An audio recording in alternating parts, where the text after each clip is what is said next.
Currently, right now, I don't think the Golden State Warriors have a plan. That can change very quickly, though. And according to reports, the Dubs could have interest in a Lauri Markkanen trade. So if you want Lauri Markkanen on the Warriors, really good player in that front court, 3-level scorer, he would make Golden State a lot more interesting and competitive and talented. Then I want you to hit that thumbs up icon, like the video, and with that, let's talk about this here on Warriors Today.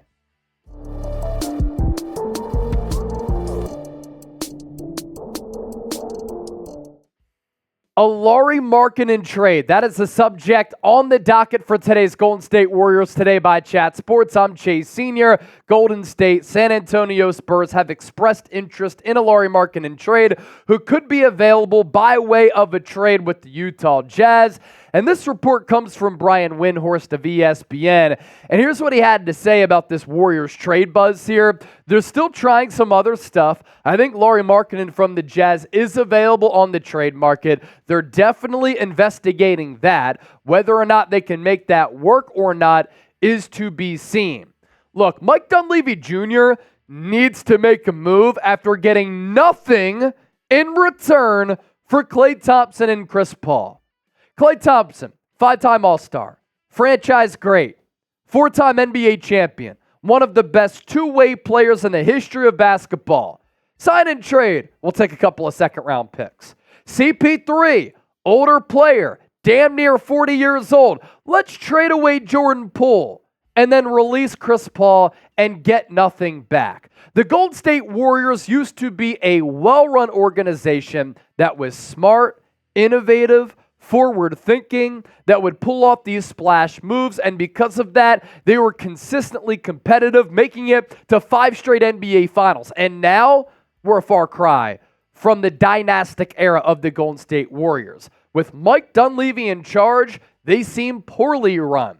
When they used to have a plan, they no longer have a plan. How do you lose Klay Thompson and Chris Paul and get nothing back? And now, with Steph Curry being 36 years old, still playing elite basketball, you have a roster that is in question. You have a roster that in a loaded Western Conference has no chance of competing. But the Warriors can change that if they trade for Lauri Markkanen, and it's up to Mike Dunleavy Jr. to make that happen. Because if I'm Steph Curry and I'm looking at this team right now and I have a few prime years left, I might ask for a trade. I'm not even kidding. Why would I want to continue to play for Golden State when I'm playing at a championship level, but the organization isn't operating at a championship level? Did Bob Myers see what was to come in the future, and that's why he said, I'm out of here. Too many difficult decisions to make. Got to pay Draymond. Might have to pay Klay. It's too tough for me to bear. Let me go into sports media here. Mike Dunleavy didn't walk into an easy role, but I don't think he's executed that role very well since taking over for Bob Myers. We'll see what happens with Brandon Podziemski and Trace Jackson Davis, but this Warriors organization has no direction right now. And I need people in the Bay Area who cover this team to start saying that, because the Warriors have to start taking some accountability here. Not many other options aside from Lauri Markkanen that can make Golden State a legit playoff team, which is why I'm putting my eggs in that basket. Other players that you could go after, other players who the Warriors have been linked to, Brandon Ingram, Zach LaVine, I like them. I don't love them. I would nearly love Lauri Markkanen because he helps you in the front court. He's a really good player. He's very affordable. Would be on an expiring deal. You'd have to give up some good draft capital and maybe a Jonathan Kuminga. But you're banking on Jonathan Kuminga taking that next step, and right now he's your number 2. Too risky. Apparently, a Zach LaVine trade did fall through. We'll see if the Warriors revisit that. I think Zach LaVine is a player who is a solid wing scorer, has never played on a winning team, can't play a lick of defense, and the Warriors turned out a trade for Zach LaVine. Here's the thing about LaVine. I think he would make the Warriors better, and it would have been involving a Chris Paul trade. Instead, you got nothing back for him. How does that make any sense? Here's what Chris Haynes at TNT had to say. I was told the Chicago Bulls were trying to get something going for the Golden State Warriors, or with the Golden State Warriors, trying to get a Zach LaVine package together. What I was told was it could have been a Zach LaVine for a Chris Paul or Andrew Wiggins. The Warriors, from how it was explained to me, they didn't feel that was an adequate amount for a deal structure, so things didn't go as planned. So that fell through, which led to the Golden State Warriors choosing to release Chris Paul. So you release Chris Paul, you get nothing in return, and then you turned out a trade for Zach LaVine. If that's your thinking, if that's your plan, okay.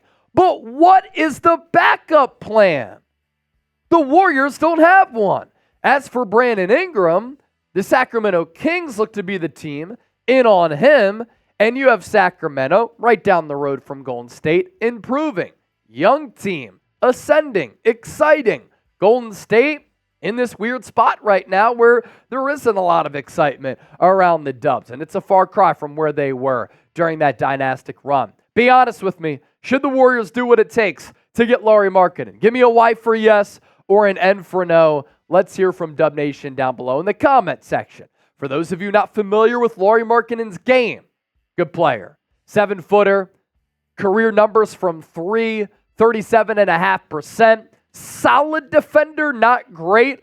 Was an all-star in 2023. Most improved player in 2023 as well. Utah reluctant to trade him as they pursued a co-star as they were trying to trade for Mikal Bridges. But now that they didn't land that co-star next to Lauri Markkanen, could they reset, start over, and trade him away? Numbers the last 2 years, they've been damn good. 25.5 points per game 2 years ago, alongside 8.5 rebounds, almost 50% from the deck, 39% from three on nearly 8 3-point attempts per night. And then this past year, 23 points per game, 8 rebounds, 48%, almost 40% from three on 8 3-point attempts per evening.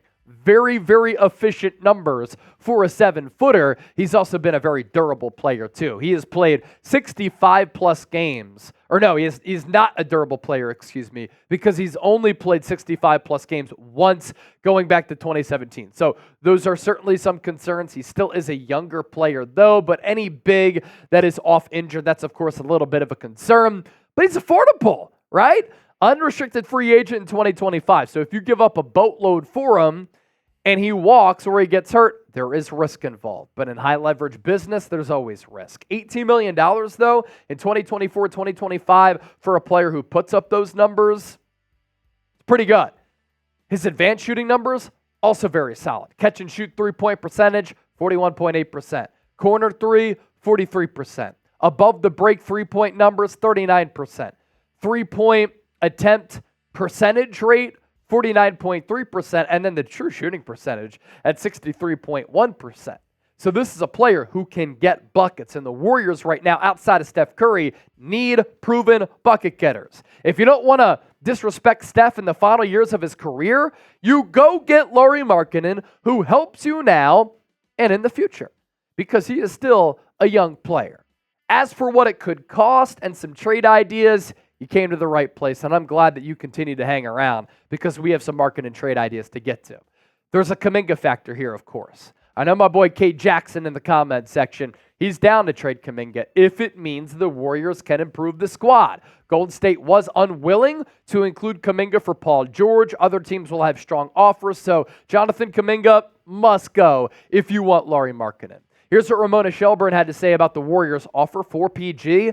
The Warriors offered multiple combinations of expiring contracts, young players, and an unprotected 2027 first-round pick. The Clippers countered by asking for prized youngster Jonathan Kuminga. The Warriors resisted because Kuminga is so important to their own future, but also because they worried George wouldn't be as interested in joining them if they gave up too much to get him. Here's the thing if you want to land Kuminga. I get why the Warriors want him. I get why they're bullish on him. He certainly has a lot of potential. But at what point are we going to stop talking about potential and talk about this? You got to prove it to me. It's going to take more than Kuminga, though, to land a player like Markkanen. Think about it from the Jazz's perspective. They're going to trade away an all-star. They couldn't get a co-star. That means that they're going to reset. Next few years could be rough. They want a young player who you can build around, and that young player on this Warriors team right now is Jonathan Kuminga. So here's trade idea number 1. It's a 3-teamer. Dubs get Lauri Markkanen, DeAndre Hunter, Clint Capella. The Jazz get Larry Nance Jr., Jonathan Kuminga, Moses Moody, 2027 second and first, and then 3 first-round pick swaps. The Hawks receive, as part of salary dumping, Andrew Wiggins, Kevon Looney, and you part ways with Trace Jackson Davis. You did draft Quentin Post, a 2026 and 2028 second-rounder, and then a first from Minnesota in 2028. Trade idea number 2, much easier. Dubs get Lauri Markkanen. The Jazz get Jonathan Kuminga and Andrew Wiggins, 2 first-round picks, and then 2 first-round pick swaps. I get it. It's a risky proposition, but do you want to take advantage of Steph Curry being in his prime still and the remaining years of that contract? That's a thought. Which deal would you accept? 1 for trade idea number 1. 2 for trade idea numero dos. We just popped them back up for you so you can look at that. Join the conversation down in the comment section right now. Golden State Warriors today, absolutely humming right now. Don't forget to hit that sub button. We appreciate your support and keep it locked here for the best Warriors coverage on YouTube year-round.